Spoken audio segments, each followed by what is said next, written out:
Let's put this into context. That's all in the Old Testament. How does that refer to the New Testament?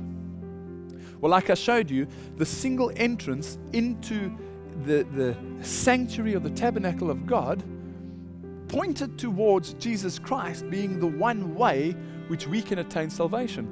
John 14 verse 6 said, I am the way, the truth, and the life. No one comes to the Father but by me. Not by Allah, not by Buddha, not by anybody else, but by me. Right? What about the ashes? Well, the ashes in the Old Testament sanctuary points towards Jesus' judgment on the wicked in the end of time. What about the lamb, the burnt offering, the sacrifice of the lamb?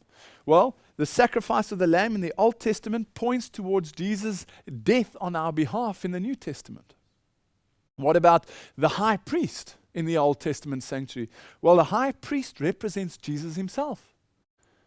The brazen altar of burnt offering represents Jesus becoming the Passover lamb. What about the laver for washing in front of the sanctuary tent? The laver for washing represents baptism into Jesus Christ. Let's go to the holy place first. The holy place actually foretold the Christian life, which is a life centered around Jesus Christ. Focus on Jesus Christ. There was no Christ-centered focus of life in the Old Testament because Christ hadn't come yet. But in the New Testament, exactly the same as in the Old Testament, each item foretold of absorbing the bread, being involved in taking out the light of Jesus Christ, and prayer through to the Shekinah glory in heaven through the power of Jesus Christ. And then in the most holy place. Well, the holy place actually shows in the Old Testament the power and the magnitude and the truthfulness of Jesus in the throne room of God.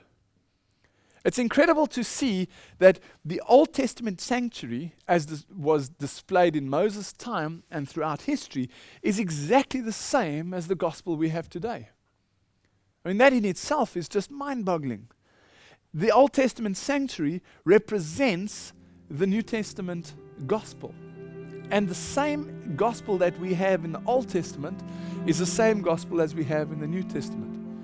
Except that one or two things have changed. We no longer have to kill a lamb for our sacrifice because Jesus is the fulfillment of the Passover lamb.